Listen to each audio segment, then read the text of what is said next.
audio.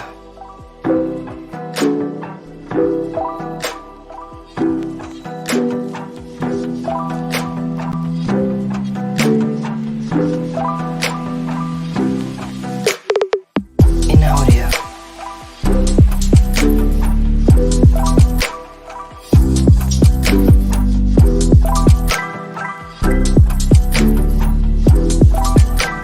In audio. In audio. In audio.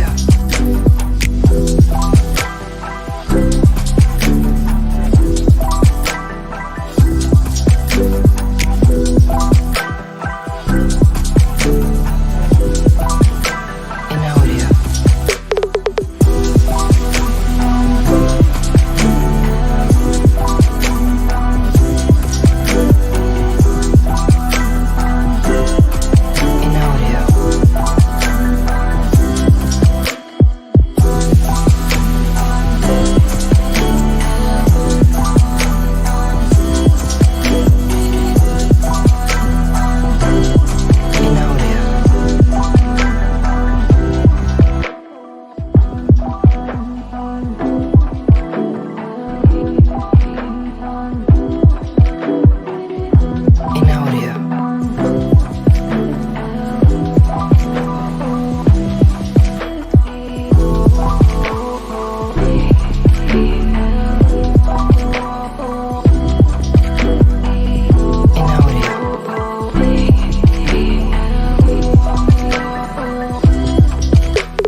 Yes, people, what's going on? Welcome back to Saeed TV, and we are live for the debate show, and it's a bit of a funny atmosphere, you know what I mean, for these Liverpool fans. I think they're not going to be coming in our chat today. I think they're hiding. What do you reckon, James? Are they hiding today, do you reckon?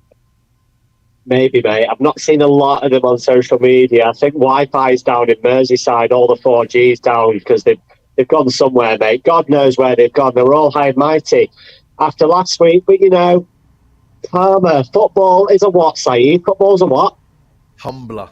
A humbler. Football is a humbler. Take your L. There you go, man. But James, welcome to the show. And you know what, man? James has had a bit of an accident, you know what I mean? So hopefully he's all in good spirits. But today would have lifted your spirits, wouldn't it? Today would have given you a bit of a laugh today through the pain. It would, mate. I said, so basically, for those that don't know, I kind of tracked and cut off like the end of my finger. So basically, half a finger down, they sewed it on yesterday. But I said, listen, if I lost half a finger every time Liverpool lost this season, I'd have no fingers left, mate. They are dog shit. Or dog poop, sorry, can't swear. Yeah, you get me. Big up to you. And then we've got a debut on the show, Michael Griggs. Big up to you, bro. How you doing, man? Good, man. Thank you for having me. Been a big fan of the channel for a minute, so glad to make my debut. Come on. Always, man. And obviously we got Usman as well, who will be coming on shortly as well, and giving his say. I don't know if he said something here. Yeah, connection's bugging. No worries, man. No worries. Usman will be here. But Griggs, man, listen, man, what are you saying, man? Liverpool today, man, they tried to chat to us, you know, and lo and behold, man, they got beat by Bournemouth, man. You get me? Yeah. Like, life is a humbler. I don't think they'll be drinking any 7-Up anytime soon. They might switch to that Pepsi Max, that cherry. That's what I've been seeing lately. That's what I've been seeing today. I'm telling you, man, Coke Zero, 7-Up cherry. Yeah, I didn't even know they had a 7-Up cherry, you know. I actually never knew that there was a 7-Up cherry, but there is apparently. So that might be the new drink Liverpool fans might be drinking. You know what I mean? So, listen, 7-0, yeah, enjoy your trophy 7-0, but you're back down to reality, Liverpool fans, and Bournemouth is what you guys got beat by, relegation zone, all of that, and then you're not going to win a trophy this season. So who's really laughing? Who's really laughing? I mean, it is what it is, man. It is what it is. But we've got a big game. Usman, how are you, mate? Yes. Everything all good?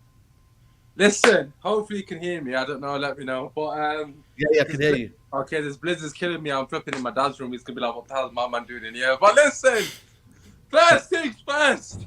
Where are the drinks? Where are the drinks? Get that cherry drink out, people. Listen, I haven't got that at my disposal, but as James said, football is a humbler. Liverpool fans, you guys enjoy your 7-0 trophy. You, man, I've never seen a big club so gassed over 1 million. Look, we got bantered. We're going to hold the L. Obviously, we're going to get bantered. Of course, we're going to get bantered. And we'll take that. We'll take that on the chin. But this notion that Liverpool fans are trying to make themselves feel better, I'd rather win 7-0 over Carabao Cup. Shut up, mate. No one cares.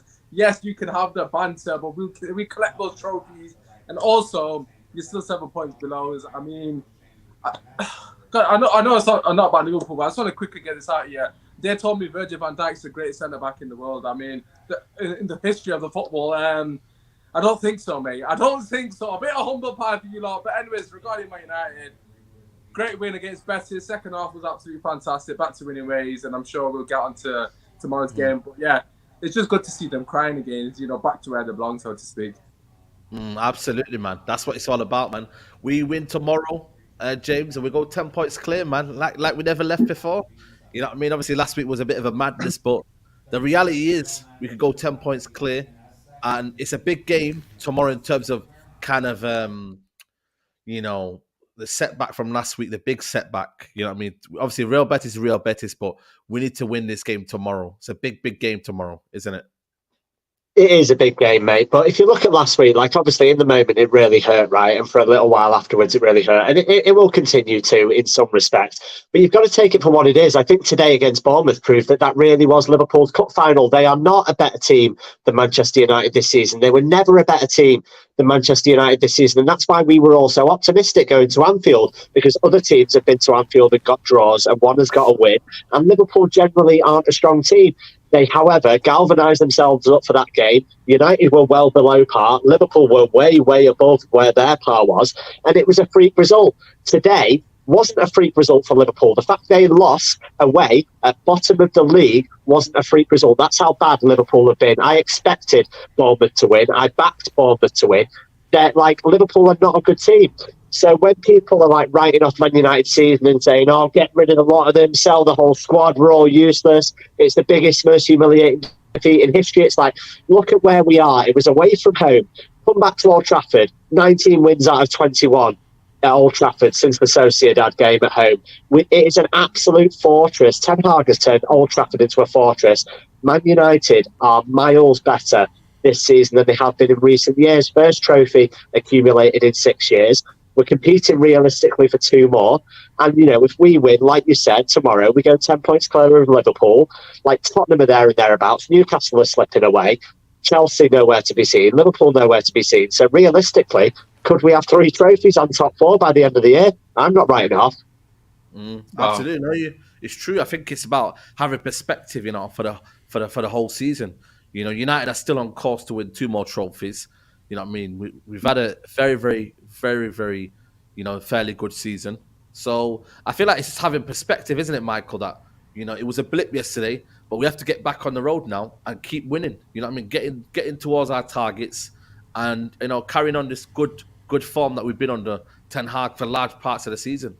Yeah, I mean, every time we've lost, we've always shown back up with the win, which is obviously the testament of a true top team, other than the Brentford Brighton games. But after that, we bounced back every single loss. We haven't lost back-to-back games since then, which is incredible form. And yeah, Liverpool smacked us, is what it is. We're gonna have to hold that. But it is a blip, like you said.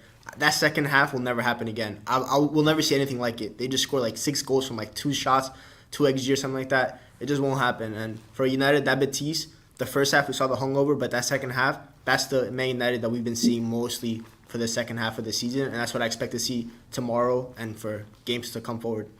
100%, man. Like I said, our home form for me has been key, Usman. In this season, man, the home form, only lost to Brighton.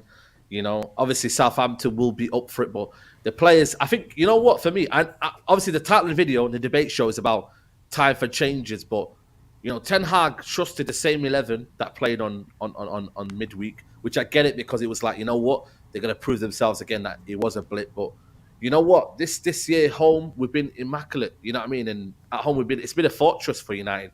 They found a way at home. Yeah, I mean, a fun fact: the Brighton game is the only game I've not been to at home this season. That's the only. That's actually genuinely the only game I've not been to. I've been to every other game, Barcelona, every other game. That's the only one I've missed. So I'm not saying it's because of me, but it might be. But yeah, regarding the home form, obviously is absolutely exceptional. I mean, over the years, I can recall all the memes or just rivals banters, pundits banters about how people come to Old Trafford and basically roll us over season in, season out. I mean, it was Dorchester at one point. It was all, go to Old Trafford, get 3 points.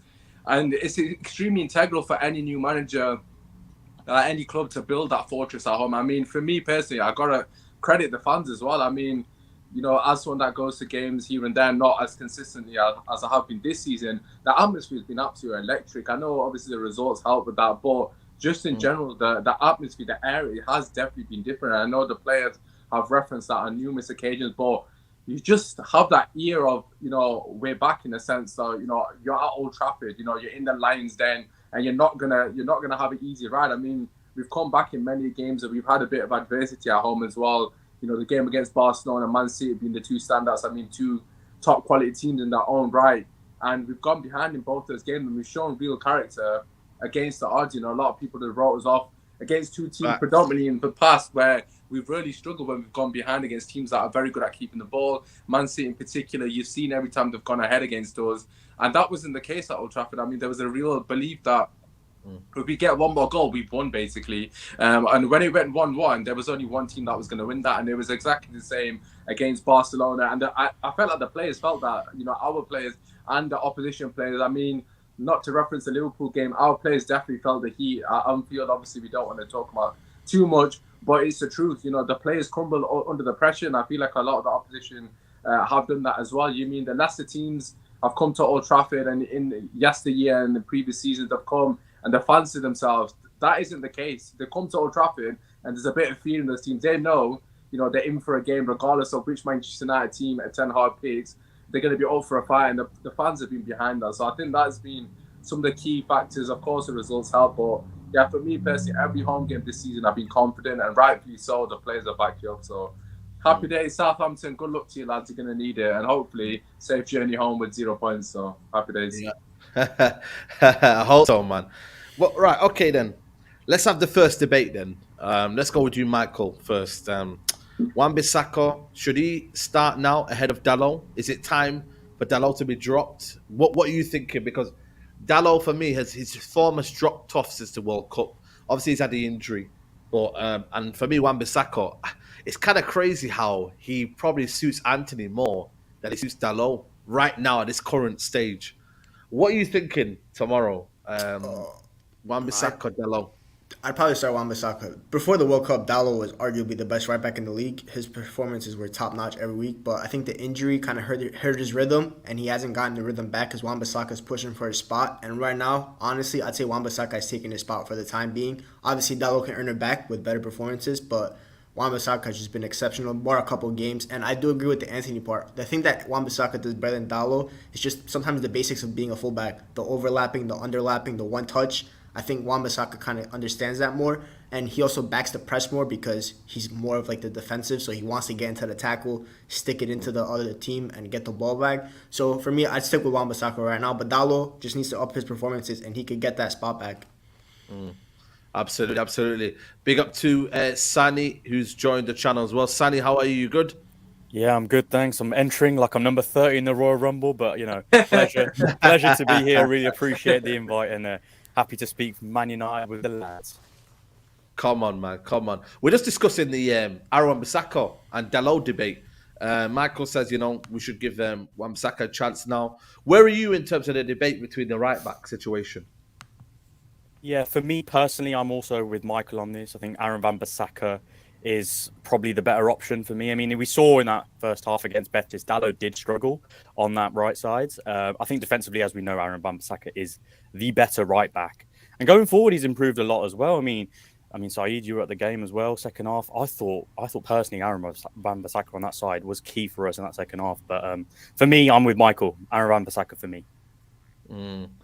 Is everyone else? Was anyone Dalot? Is anyone else that's thinking Dalot should be still keeping his position, or is it unanimous in the Wan-Bissaka camp?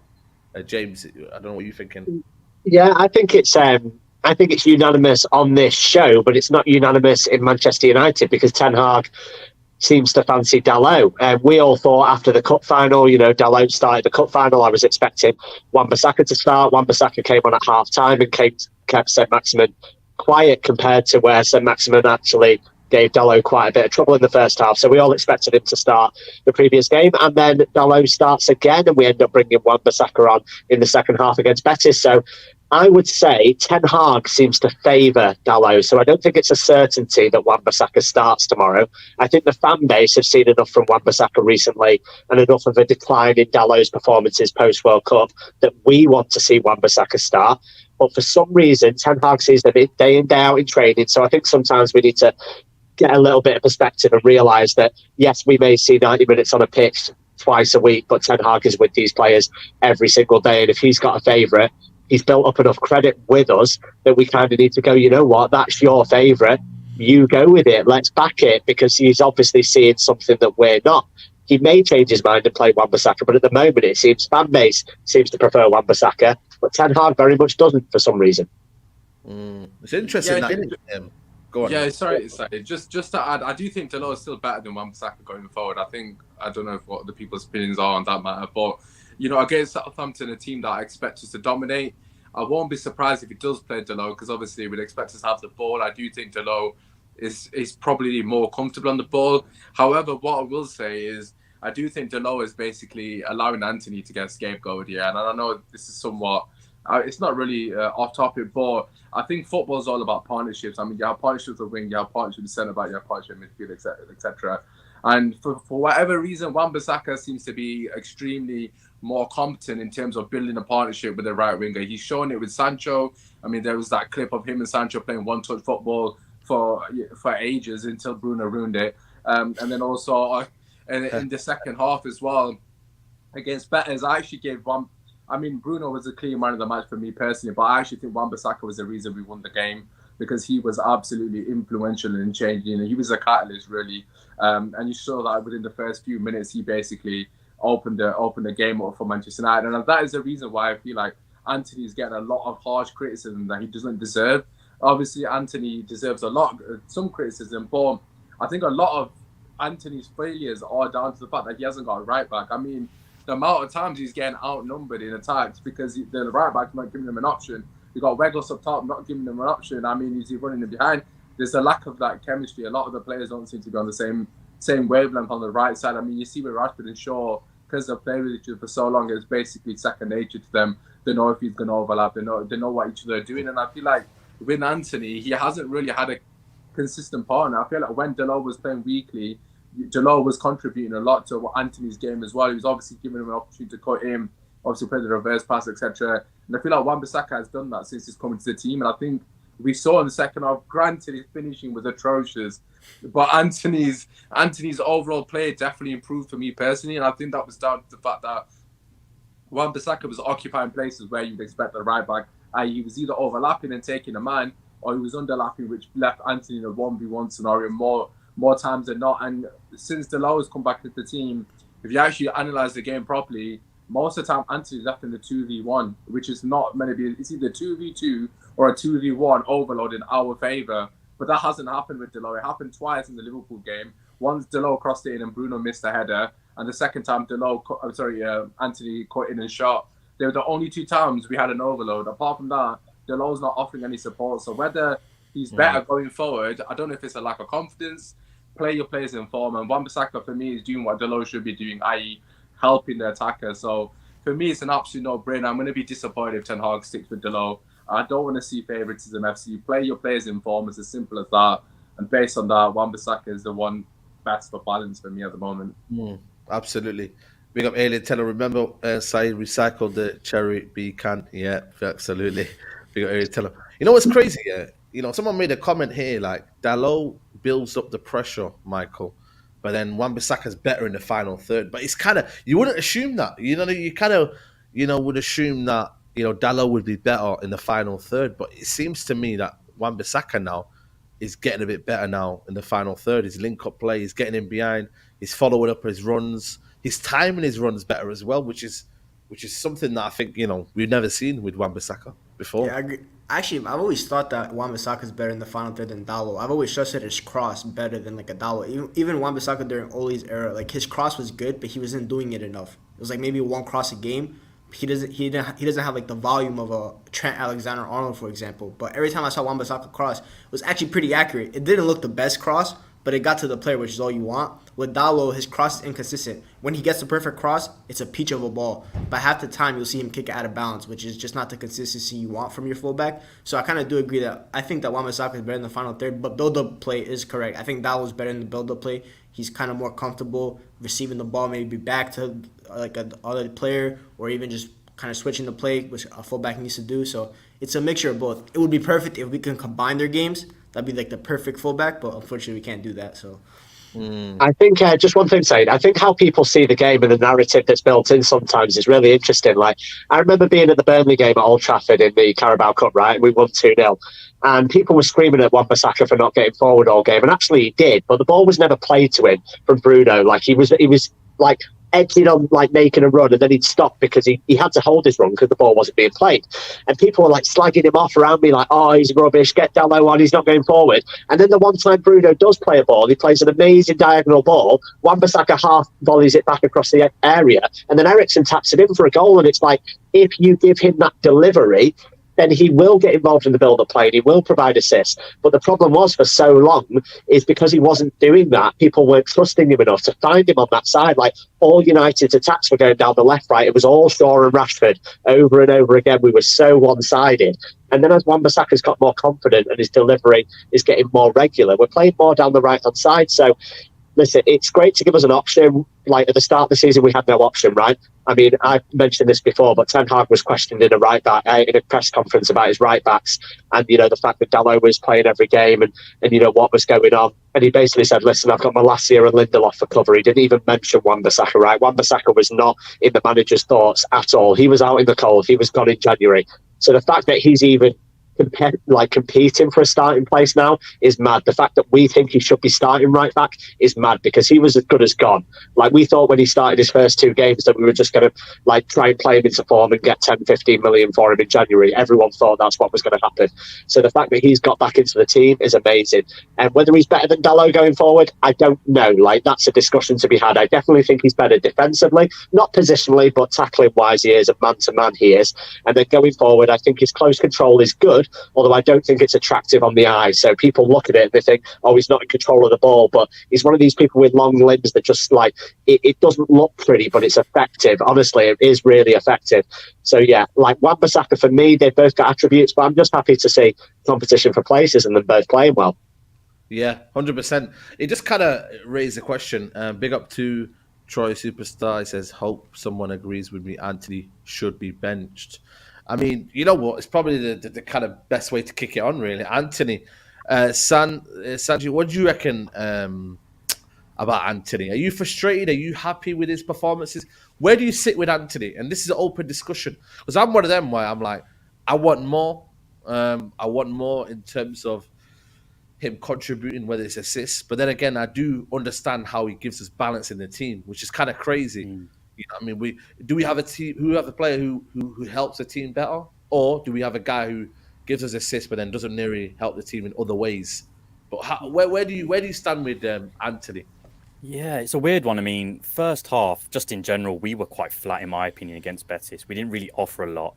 Antony had a few moments where he'd be on the right, do a couple ball rolls and get tackled. And it's frustrating to see, because it's very easy to read that going forward. Now, there was a great player back in the day. I'll say back in the day, like it was 20 years ago. He only retired a few seasons ago. But Ian Robin, he used to always cut in onto his left foot from the right. Everyone knew what he was doing, but he couldn't stop it. The thing with Antony, 9 times out of 10, everyone knows what they're going to do, but it's quite easy to stop. I don't know if that's a physicality that he needs to improve on. I'm not sure, but I think second half, it was good. He had his chances second half. He scored that really good goal. But he also had 2 chances as well where he got played through. I can't remember who played him through, but he chipped it over the keeper. Weghorst, right. So Weghorst played him through.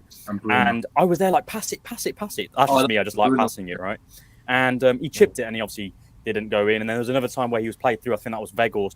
We had an opportunity, didn't score. But it's like you just said, Saeed. In terms of output, it's not the best. Like I saw a stat. His XA, for example, expected assist is 0.01. So that's something like 0.04. So it's 1 every 25 games he gets an actual assist or expected assist.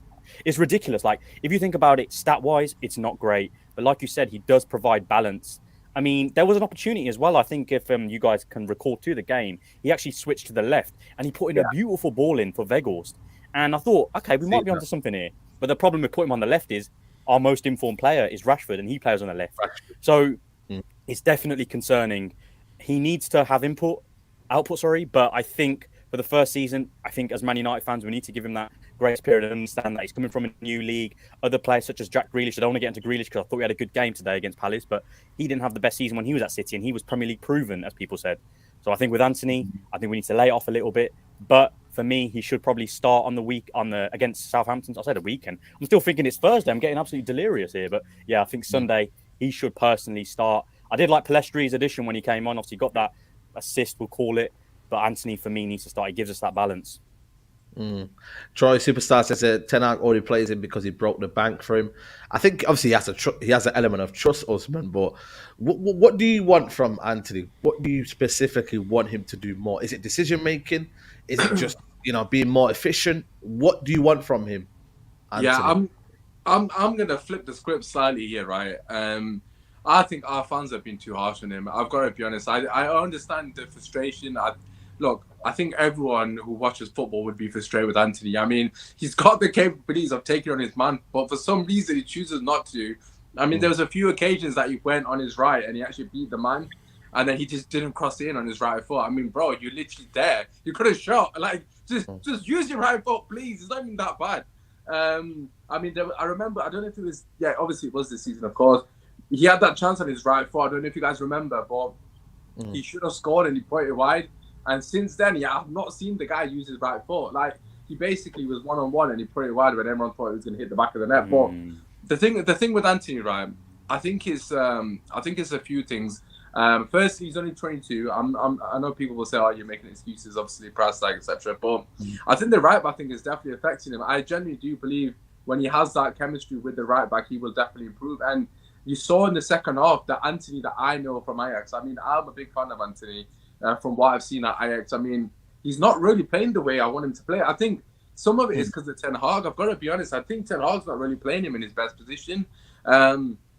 He's kind of got Antony hugging the touchline, which for me doesn't really suit his game. I mean, obviously he provides balance. Obviously gives us that. I get what you mean, because he draws people in, and it's he's more of an inverted forward. I mean, he's better in the pocket. I like the pocket basically in between the fullback and the centre back. Within that sort of area, I think he's better there if he's playing one-touch football. You saw I can't believe he didn't pass it. That was absolutely diabolical by him. But if you actually look at the build-up to that goal, Antony was extremely influential throughout the entirety of that build-up. Obviously, a lot of players combined for that, but he played. I've not seen him do that. He played the ball to Bruno and he ran it. Normally, when he plays, he wants the ball back to feet, and that's one of my biggest criticisms of Antony. He needs to run in behind more. He needs to go the other way. He needs to start asking more questions. And when he starts to do that, he will actually find himself in more space because the fullback is not going to know, oh, I'm going to drop off him, or he's going to have that extra pocket space. I think he just needs to be a bit more versatile in his play because he has got the capability of dropping his shoulder and beating a player. But for me, he's not really playing to his strength. I don't know if it's a tactical thing that he's been asked to play so wide. But for me personally, I just want him to get the ball and keep it ticking. Obviously, if you're not going to take on your money, you're going to play it safe.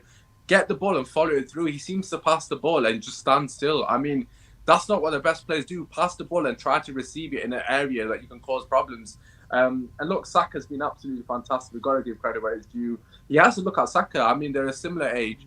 And look at the way Saka plays. Obviously, they're different in terms of the way they play football. But the way Saka gets the ball, he plays the ball, and he runs forward. And I thought Antony did that once. I mean, if he was through on goal, obviously he should have passed it. But look, he's gonna come good. I think one thing I will say is our fans are extremely fickle. Last season, Rashford was practically dead to everybody in the United fan base, apart from 5%. Me being part of the 5%. Shout out to anyone else part of that group. But people were basically writing Rashford off, and the point I'm trying to make is Rashford was so far gone compared to where Antony is. Antony's nowhere near as bad as what Rashford was last season. Rashford was atrocious. Let's keep it real. And for me, I still do have hope. The guy's 22. He's only going to get better. Like I said, once he gets that partnership with whoever it is at the right back, I think he'll improve, and hopefully he adds more to his locker apart from this Robin regen shot, which, to be fair, is fantastic. But yeah, I just needed to start playing one-touch football, one-touch, pass and move, so to speak, and go back to basics, because that's where his strengths are.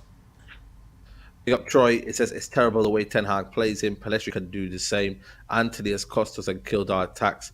Pelestri should always be before him. And I think he says here, I don't agree with that. Link in the chat. Yeah, I put a link in the chat. He's killing the team, and he goes on to carry saying Pelestri played the World Cup.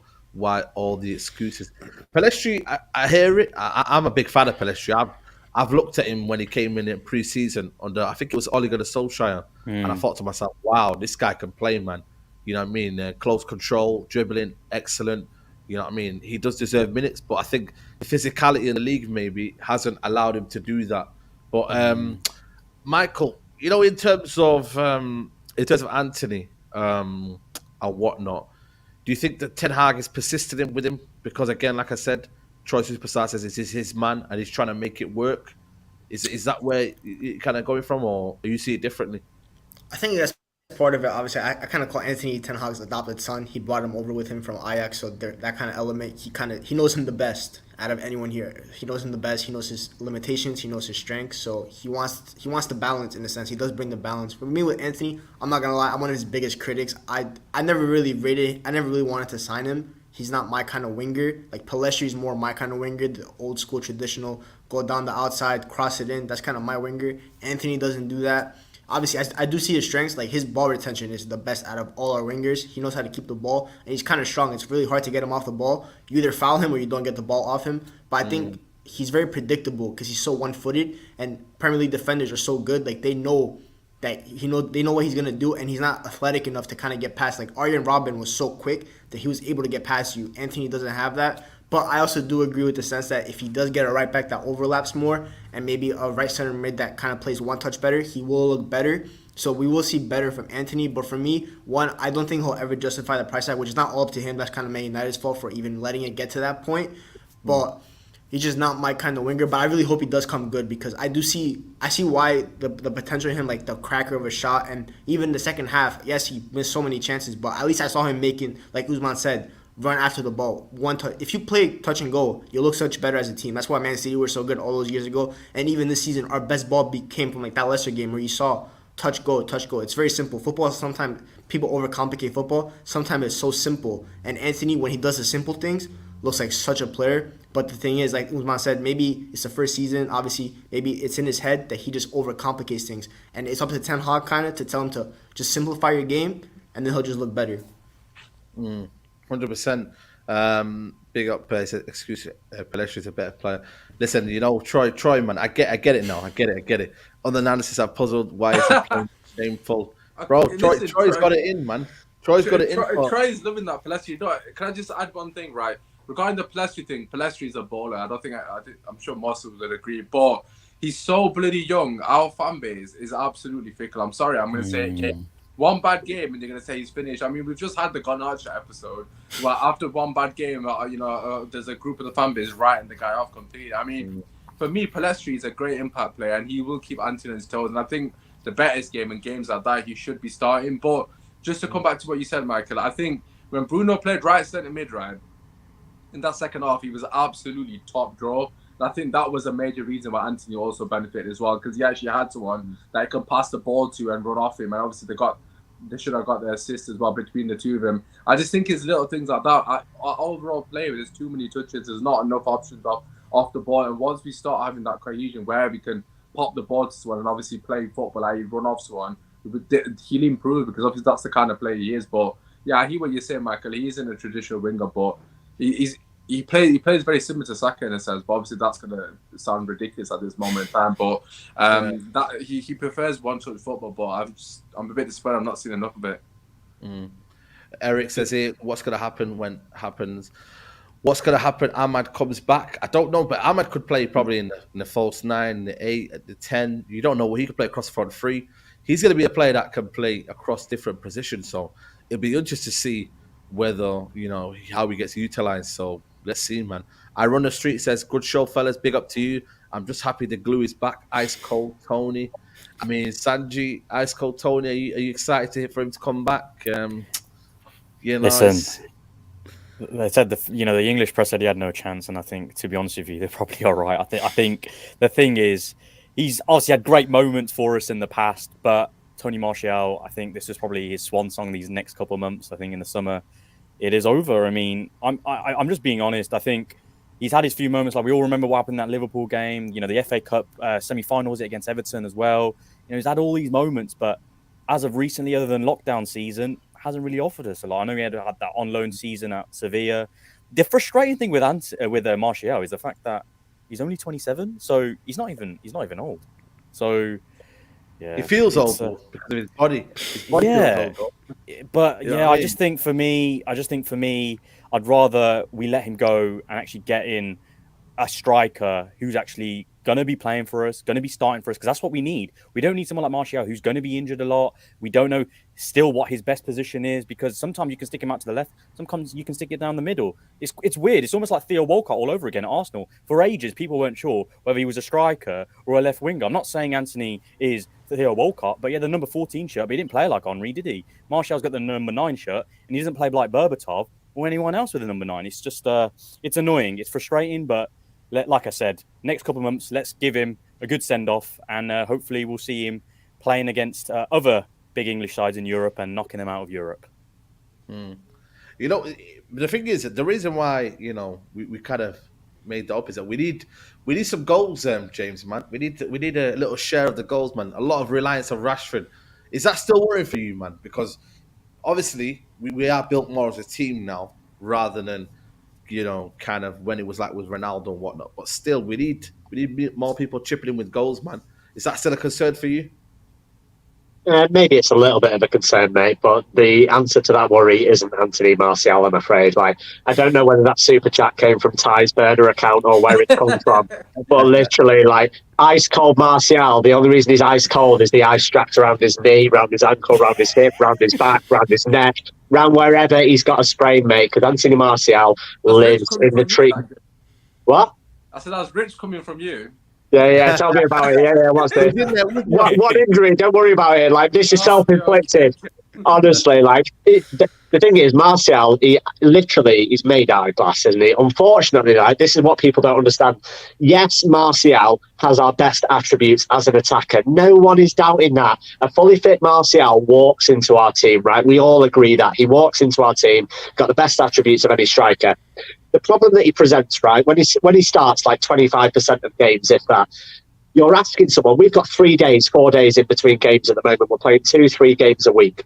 If Martial shows us like, he might be fit, that means Ten Hag leads all his training sessions with Martial as the planned number 9, right? So we play a certain way. We cater to Martial. We work with him in all our build-ups, all our plays, everything like that. We plan to use Martial. 20 minutes before the game, an hour before the game, he says, you know what, Gaffer, I can't play. I picked up this niggle, I can't play. We've wasted 2-3 days trying to run particular plays, particular methods to get Antony Martial. We then have to play Weghorst, who doesn't play the same way. You can say his link-up is similar and stuff, but he offers a lot different to what Antony Martial does, especially in front of goal. So you can't rely on someone that is unreliable. And I say it over and over again, but the best ability is availability. It doesn't matter how good you are. If you can't play and you can't be on the pitch, then you shouldn't be a focal point of what your team is going to be built around. I'm sorry, you just shouldn't. And because I didn't get a chance before just to speak on the Antony thing, I just want to go back on something Troy said. He said, Ten Hag's only playing him because he cost this much money. And he dropped Harry Maguire from the squad, who was the captain, and cost £80 million. Wan-Bissaka wasn't in his plans, who was £50 million. Fred was £50 million and wasn't in his plans. So I don't buy into that hype. at all. I really, really don't. I do agree with Usman. I think that Antony gets a lot of unfair criticism from our fan base and people slagging him off after not making that pass. And yeah, okay, he should make that pass. Clearly, there's two people on. But one of my favourite players, and I get loads of stick for it, is Harry Kane. You go back to the World Cup semi-final against Croatia. If he squares that to Sterling, it's 2-0. Do I think that Harry Kane's a rubbish player because he didn't make that pass? No. In big moments, sometimes big players don't make the best decisions. It's simple. So if you're going to rate Antony based on the fact that he didn't square a pass when he was through 1-on-1 and he had a chance to shoot against the keeper, then I'm sorry, ball knowledge down, because people make decisions in the heat of the moment that aren't perfect. He's 22. He's not going to make the right decision every single time. He's a raw talent. He showed that when he switched to the left, actually he could contribute, and that brings an interesting thing as well, because all of a sudden, like at the moment, we've started Benkhorst through the middle, and then if things aren't working at half time, we might bring a Garnacho on, and then we'll bring him in on the left, shift Rashford up top. But now we can actually do something where maybe we switch Antony from right to left, we put Rashford through the middle, and then we can bring on a different type of player in Sancho or Palestri on the right-hand side. We can move Bruno out to the right-hand side. It just gives us more options. So more people and players playing well for Manchester United is a good thing. You don't need to get on Antony's back. The price tag is not his issue. It's not his problem. He didn't cause it. He's got, 9 or 10 like GA this season? He's doing well enough, man. People are comparing him to other players that have cost a lot of money. Like, oh, yeah, City got Haaland for 60 million and he scored 30. It's like, come on, man. Get a grip. Like, support your player. He's young. That's what we do at Man United. We get behind our young players. We support them until they grow, and that's what we need to do. So sorry to go off on a tangent. I just wanted to answer the Troy super chat, that's all. Yeah, absolutely. But he sent you another one here. He says, That's it. Go for it. You can come back all day. Keep sending money, mate. our Alex Ten Hag did not buy Maguire or Saka, but he did buy Antony. As far as I'm aware, it doesn't matter who writes the cheque. It costs the same amount of money. Whether I give Saeed £100 or Usman gives him £100, Saeed still has £100. That thing is still worth £100. So it's irrelevant who bought him. You said because he cost this much money. You didn't say because he signed him. You said because he cost this much money is why you played him. That's irrelevant. Maguire cost £80 million. He's started, 5 games, 6 games all season, if that? Yeah, absolutely. So, that's going to be key, man. So it's just one of the situations where tomorrow, do you reckon he makes changes, Michael, to the team, or does he kind of keep the same squad? Because obviously we need to freshen it up. We've got a lot of games, man. Obviously we got Fulham and then Betis as well coming up. Yeah, I think Varane won't play. I think he kind of has a schedule with Varane. He doesn't play 3 games in a week because of his knee issues. He's very prone to knee injury. So I think you'll see maybe like a Lindelof in for a Varane tomorrow, or maybe Maguire. I don't know which one he prefers at this point. I think if Sabitzer's back, you might see him start over like maybe a Fred. I think Wan-Bissaka will start over Dalot. But I think he keeps the front 3, like Rashford, Weghorst, Antony and Bruno. Like that front 4 for me is kind of settled for Ten Hag. That's his preferred front 4 until Martial comes back from injury, whenever that is. But I think you might see change in defense. Maybe a left back, Luke Shaw. Maybe he's getting a little tired. He's looked a little kind of off the pace lately. Maybe Malacia kind of bring that energy in for a game against Southampton, because they do have tricky wingers. So you might need you need to be out for that game. So maybe like a Malacia, Wan-Bissaka kind of nullify that threat. So I think you'll see some changes. Yeah. Listen, we'll see, man. We'll see. Even at 10 million, Antony's not a first-team player, but there That's you just go. rude. And Azim Niassi's come out and said, Hey. Antony is a good player, but not in the same league as Martinelli. James, you can have the Carabao Cup. We'll see the Europa League final, and the league is ours. Well, Listen. City won today, just keeping that pressure on. You keep on giving away 2 goals, or keep on giving away the first 2 goals to Bournemouth and see where that gets you come May. Absolutely. Osman, what are you thinking tomorrow in terms of lineup? Are you wanting to change things? Maybe Luke Shaw, Malacia, does he deserve an opportunity? Because Luke Shaw's been a bit dodgy last couple of games. I know he got the assist, but I think maybe sometimes Malacia comes in, does well, and doesn't get his opportunity. What do you think? Yeah, I mean, I wouldn't change too much if I'm quite honest with you. I think the Betis game is where we'd expect changes. I mean, you've got a 3-goal lead into going to Spain, and this game tomorrow, I think we'd all agree that we have to win this and we need to win convincingly. I mean, I'm not gonna say because of goal difference, because after that 7-0, there's not even any point even bothering with the goal difference. That's another thing as well, man.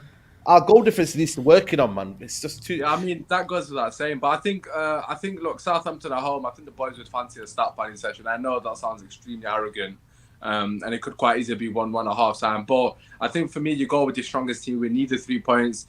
It's important that we continue to build momentum, and obviously that Betis game is a perfect opportunity to give the guys a week off, essentially, and I think that makes more sense. I do understand the sentiment with Luke Shaw, but I've got him in the FPL, so hopefully he starts.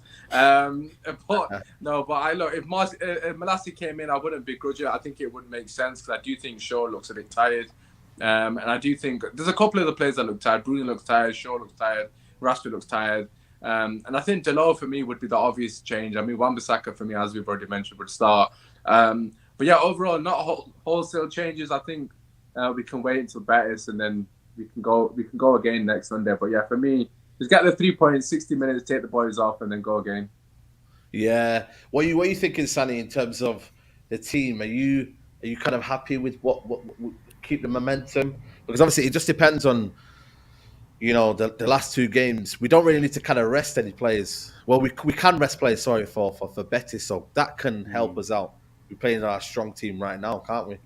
No, I agree with what Usman and James and Michael, what they've said so far, because let's be fair, Betis are playing Villarreal, who are currently 6th in La Liga. Now, if we're looking at the La Liga race for Europe as well, Villarreal are only 4 points off Betis. I mean, Betis are unbeaten in their last 4 games in La Liga. So realistically, us winning 4-1 has helped us massively because realistically, do we really go out on Thursday? I don't want to jinx it. I mean, the last time I saw a team win the first leg 4-1 and then lose was Barcelona 2018, was it, against Roma? Yeah. I mean, I can't see it happening for us personally, but like I said, I don't want to jinx it. I know Friday the 13th isn't nearby anytime, but like I said, I don't want to jinx it. But the thing is, in this game, like the lads have said, keep the momentum going. Spurs won today. They're only a point off us now in 4th. I know we've got 2 games in hand. Obviously, that's going to be one of the games tomorrow. But Betis is the game where we need to make changes because, I mean, the fact that we're playing a game every 3 days is ridiculous. You don't hear Ten Hag moaning like a certain Jurgen Klopp would. No. But listen, that's a conversation for another day. However, keep the same team. I think maybe 1 or 2 changes. I think Malassi is probably a good shout from Michael. Just freshen it up on the fullback. I think midfield, I'd probably keep the same. You could bring in Sabitzer. But realistically, Sabitzer could play that game against Betis because then obviously we've got Fulham the following Sunday in the FA Cup in a quarter-final. So for me, keep the changes. Keep the same team. Leave the changes for Betis because that will probably be a dead rubber if I'm being honest. And then we can look to Fulham and go from there. Yeah, I'm close to agreeing with Gabby. He's a YouTube player, says Joy Superstar. Someone's asking me here, say we need to keep an eye on Suleimana, very tricky and pacey winger, and for me, and Aaron Wan-Bissaka should start. You know, it is. I think Casemiro as well has looked a bit leggy last couple of games as well. Michael, do we have to keep him fresh as well, or would you kind of like still keep him in the team? Because again, he's looked a bit leggy. Not his great performances, but he's still been there, but hasn't been his great performances as well. Does he look leggy for you, or is it just one of them? Because the Premier League is different to La Liga, isn't it? I mean, I do think he's tiring. His passing has kind of looked a little off last month or so. Like his short passing has been so off. Like his long passing, yes, he's still doing the pings and everything, but the short passing, the 5-10 yard passes have been kind of off. So maybe he's getting tired. But again, we don't really have a backup DM. It's McTominay, and I don't think any of us really want to see Scott McTominay tomorrow. So we'd rather see him on Thursday against Betis when we're 4-1 up, not in a game that starts 0-0 against Southampton. So I'd probably play Casemiro tomorrow. Hopefully get the job done, like Usman said, 60 minutes, and then bring on a McTominay kind of to show up the game, and then give Casemiro the rest on Thursday. A week off for him, which would be good enough, and then go again against Fulham because Fulham will be a tough game next weekend. Yeah, FA Cup, man. The games keep rolling on, James, man. And obviously Southampton, they're fighting for their lives, man. We've got to be on it tomorrow, man. I know when you look at their form, they've got a new manager now, in the assistant manager. But if you look at their last couple of games, they've won against Leicester. They've beaten Chelsea away from home. You know, they've not been bad. Since they sacked the manager, they've not been bad.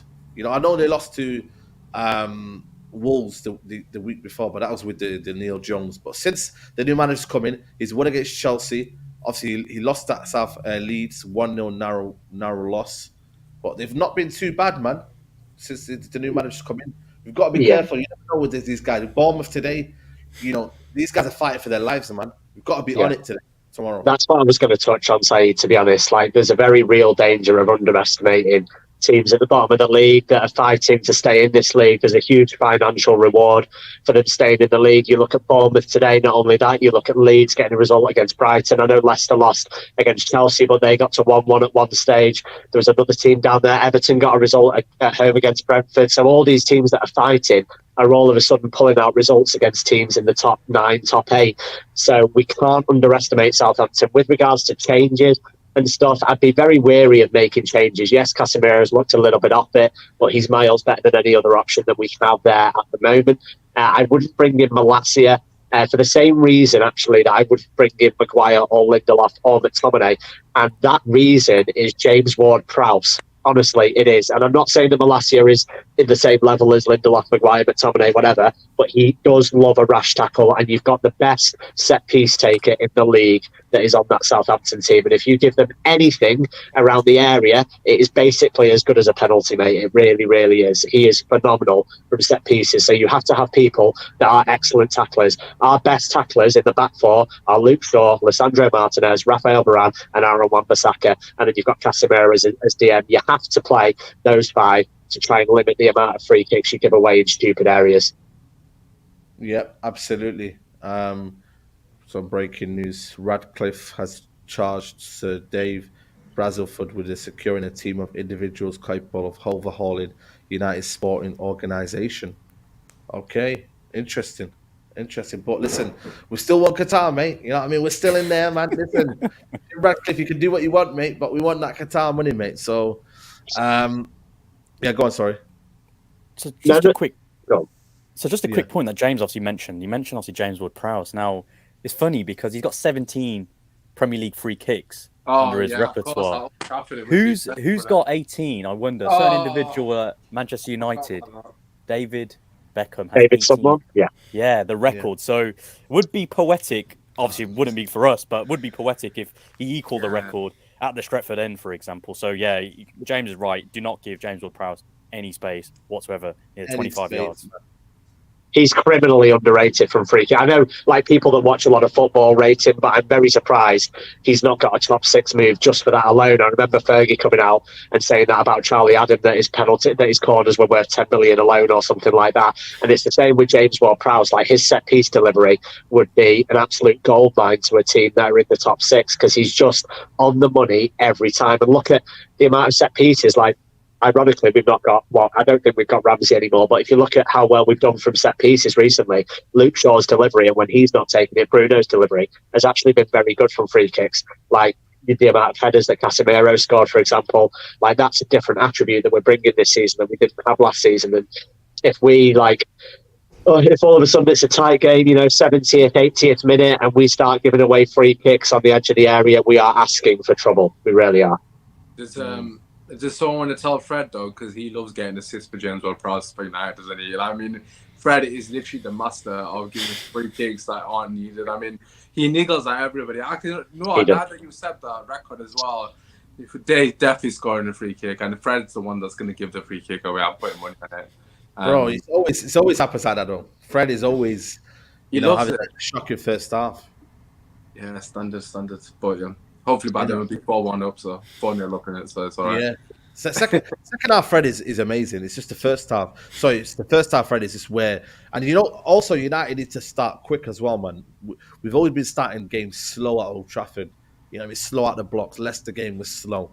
And they had a few chances. I'm not saying that our form has been fluke or whatnot, but we have been getting away with it a few games. So we've got to be on it, man, from the get-go. If you can get that goal early on, I think that's where, for me, United can flourish, because then they have to come at us, and then we have to, they have to counter us, and they leave spaces in behind. So yeah, Tottenham are 1 point behind us. Oh, they won today as well, didn't they? Yeah, they did. Ten Hag actually said that, though. If you go back to after the Liverpool game, when obviously he was being quizzed about what went wrong, he actually said, if you look at the Leicester and the West Ham game, things have been going wrong for quite a while. We just haven't really been taken advantage of by those teams. Like Leicester, at the game, you see things a little bit differently, but like Garnacho in that first half against Leicester didn't help anyone, because we got torn apart down that side, and we had De Gea to stank, basically, that we didn't go behind at half time. And again, in the West Ham game, we're like very careless, switching off when the ball is out of play. It's not out of play, whatever. You play to the whistle, right? That's like rule number one of football is you play to the whistle. I don't care if you think it's gone out or not. So that's another rookie mistake. So like Saeed said, we do need to start on the front foot. And Man United are perfectly set up on the counter-attack so that when we go 1-0 up, we are a nightmare team to go 1-0 down against, because as soon as you have to come out, Rashford is on his bike, mate, and Bruno's looking for him at every chance. Can I also just throw something out there? I don't know what you guys thought, but in Betis game, when it was 1-1, I felt like we were really fragile at that point. I don't know what anyone else felt. I mean, obviously, I still thought we were going to win the game, but there was a massive period that I thought, these guys aren't over this Liverpool defeat. It felt like we were basically scared, and it seemed, obviously, Antony's goal was a worldie, let's keep it real. But Antony's goal, obviously, people can criticize him. His goal was the most important goal, because prior to his goal, it looked like Betis were going to score again. I mean, they were the team in the ascendancy. And that was a bit of a worrying sign for me. I wasn't sure that the mentality was right. And I feel like, if we are to be frustrated early in this half, or, it's 0-0 or it's 1-1 or wherever it may be, be interested to see how they react. Yeah, there's always that little bit of panic period where when United get a few situations not go their way, and it gets a bit like, people start giving away possession, and that's the key bit there. It's about controlling everything. It's making sure that, relax, everybody. You don't have to rush things, we still got time. But it's that little moment where United panic. I think that's where that situation becomes. But I know David De Gea, listen, everybody wants to talk about that one as well. He again, it was kind of so bad to see his distribution so close up. Normally I've got a seat from a bit further up, but it was actually quite bad to see that, man. And they pressed him well. I'm guessing Southampton might not do that because of the way they play. They might sit off United, but he's got to do well as well, man. He's got to make sure he plays that ball quickly. But that's what they're doing. United need to stop probably passing to him, because there's a few moments in the game where I'm thinking, right, can he stop passing back to De Gea now? Because he's not good at passing, at kicking out. But they kept giving it to him. I don't know if we need someone in that again, it just highlights the idea that we do need a 6 that can get the ball, press resistant, move into the space. So yeah, we'll have to see, man. We'll have to see. But let's get predictions in. James, what are you thinking tomorrow? 4-1. 4-1 United. Yeah, man. The last time I predicted 4-1, it didn't go so well, so I'll keep on doing it until it does. Yeah, absolutely. Ultimate's shaking his head. I think he remembers, but it's all right. Absolutely. Michael, let us know, man. What's your predictions, bro? I'll probably say 2-0. We don't really score that many goals in the Premier League. We're not really more of the cups that we score more of the goals. I'll probably say 2-0, but it'll be a comfortable victory. Nothing too threatening, hopefully. Osman, what are you saying? I do feel like Ward Prowse, there's a chance he's going to score, but F it, he isn't scoring tomorrow. 5-0 Man United. Yeah, man. Jesus. Yes. Boys, we're ready. I don't care. 5-0. I love Osman, man. Go on, man. Come on. Sunny, what are you saying? Yeah, so let's just quickly go through before I say my prediction. Southampton, 2 wins in the last 20 meetings against us. They've conceded the second most amount of goals. They've only scored the third most as well in the Premier League. Ominous signs for them. I'm going 3-0 Man United.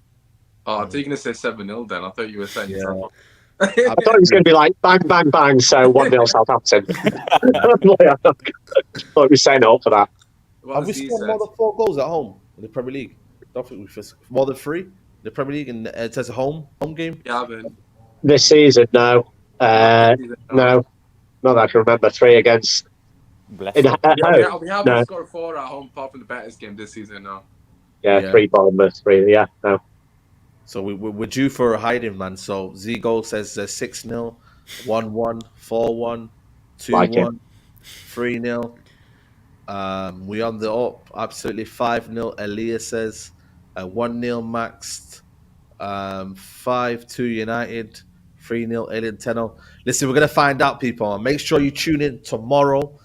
2 p.m. kickoff. It's not on TV. It's not on Sky or anything like that. So I don't know where you're going to watch it from. But big up to everybody who's tuned in. Make sure you go follow the guys. We've got a super chat late one here.